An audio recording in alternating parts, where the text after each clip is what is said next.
আসসালামু আলাইকুম। পর্দা করলেই কি মেয়েরা ধর্ষণ থেকে বেঁচে থাকতে পারবে? আর যদি এমনটাই হয় তাহলে ৬ বছরের শিশু যার উপর পর্দা করা ফরজ নয় সে কেন ধর্ষিত হয়? আসলে এই প্রশ্নটা আমার না, এই প্রশ্নটা আমাদের সমাজে থাকা মান্যগণ্য জঘন্য ব্যক্তিদের, যারা ইসলামের বিরুদ্ধে সুযোগ পেলেই কথা বলে। তারা প্রতিনিয়ত এই সমস্ত প্রশ্নগুলো করে থাকে আর ইসলামকে ছোট করার চেষ্টা করে এবং ইসলামকে নষ্ট করার চেষ্টা করে। তো তাদের প্রশ্নের উত্তরটাই আমি লজিক্যালি ভাবে দেওয়ার চেষ্টা করবো ইনশাআল্লাহ। এট ফার্স্ট আমরা বেসিক কনসেপ্টটা আগে দূর করে দেই, দেন আপনারা এমনিতে বুঝতে পারবেন।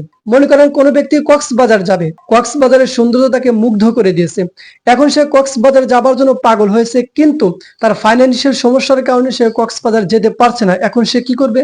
জি, আপনার চিন্তাই ঠিক। যেহেতু সে ফাইন্যান্সিয়াল সমস্যার কারণে কক্সবাজার যেতে পারছে না, তাই সে মিনি কক্সবাজার যাওয়ার জন্য ট্রাই করবে, ইভেন মিনি কক্সবাজারেই যাবে, কারণ তার ফাইন্যান্সিয়াল সমস্যা। কোন ব্যক্তি মনে করেন যে অ্যাপেল কোম্পানির আইফোন 30 প্রো ম্যাক্স কিনতে চায়, যার দাম হলো 2 লাখ 2.5 লাখ টাকা, কিন্তু তার কাছে টাকা না থাকার কারণে সে কিনতে পারতেছে না। অথচ আইফোন 30 প্রো ম্যাক্স এর সৌন্দর্য তার মনকে মুগ্ধ করে দিয়েছে, তার ফাইন্যান্সিয়াল সমস্যার কারণে সে আইফোন 30 প্রো ম্যাক্স কিনতে পারতেছে না। তাহলে এখন এই ব্যক্তি কি করবে? জি, আপনার ধারণা ঠিক।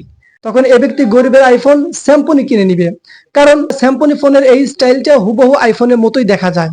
এটা একটা উদাহরণ দিলাম, উদাহরণটা একটু মনে রাখেন। এখন আমরা বাস্তবতার দিকে ফিরে যাই।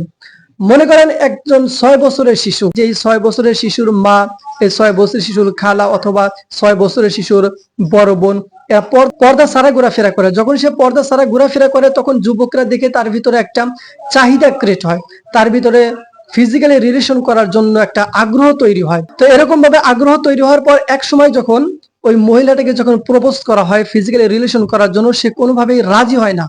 যখন কোনোভাবে রাজি না হয় তখন এই ব্যক্তি কি করে জানেন? ওই 6 বছর শিশুর উপর আক্রমণ করে। যখন সে কক্সবাজারে যাওয়ার জন্য ইচ্ছা প্রকাশ করে যে আই উইল গো কক্সবাজার, আমি কক্সবাজারে যাব, কারণ কক্সবাজারের প্রাকৃতি আমার মনকে মুগ্ধ করে দিয়েছে, আমি কক্সবাজারে যাব। কিন্তু কক্সবাজারে যাওয়ার জন্য যখন তার ফাইন্যান্সিয়াল সমস্যা করে সে কক্সবাজার যেতে পারে না, সে যায় মিনি কক্সবাজারে। অর্থাৎ আইফোন 30 প্রো ম্যাক্স যখন আমি কিনতে পারলাম না ফাইন্যান্সিয়াল সমস্যার কারণে, কিন্তু 30 প্রো ম্যাক্স এর স্টাইলটা আমাকে মুগ্ধ করে দিয়েছে, তখন আমি কি করে জানেন?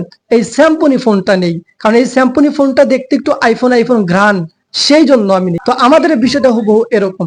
যখন প্রাপ্ত বয়স্কা মেয়েরা যখন পর্দা ছাড়া ঘোরাফেরা করে তখন তাদের সৌন্দর্য লোকদের পুরুষদেরকে মুগ্ধ করে। একের পর এক যখন তাদেরকে প্রপোজ করে যায়, তারা যখন এগ্রি হয় না, যে কারণে তাদের হাতের নাগালে যাকে পায় তার উপরে ফিজিক্যালি রিলেশন করার ট্রাই করে, ইভেন একসময় তারা করে ফেলে। এর মানে এখানে আপনি এই কথাটা আপনি কোনোভাবে প্রমাণ করতে পারবেন না যে এই শিশু মেয়েটার সাথে ফিজিক্যালি রিলেশন করার জন্য এই মেয়েটা দায়ী।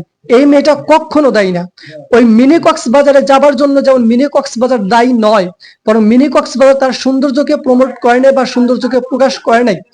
ওই রিয়াল কক্সবাজার যেটা, ওই রিয়াল কক্সবাজার তার সৌন্দর্যকে প্রমোট করেছে, সৌন্দর্যকে বিস্তার করেছে, যে কারণে সাধারণ লোক ওই কক্সবাজার দেখে মিনি কক্সবাজার যাওয়ার জন্য আগ্রহ তৈরি করছে, কারণ যেহেতু তার আসলে কক্সবাজার যাওয়ার মতো পরিস্থিতি নাই।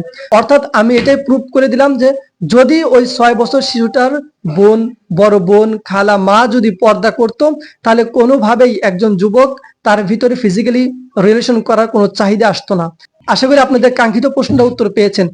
তো আমরা চাইবো সবাই যার বোন, ভাগ্নি, ভাস্তি যাদের আছে সবাই এদেরকে পর্দা করার ট্রাই করবেন, যাতে করে এই সমস্ত গুনাহের কাছ থেকে বেঁচে থাকে। আসসালামু আলাইকুম ওয়া রাহমাতুল্লাহ।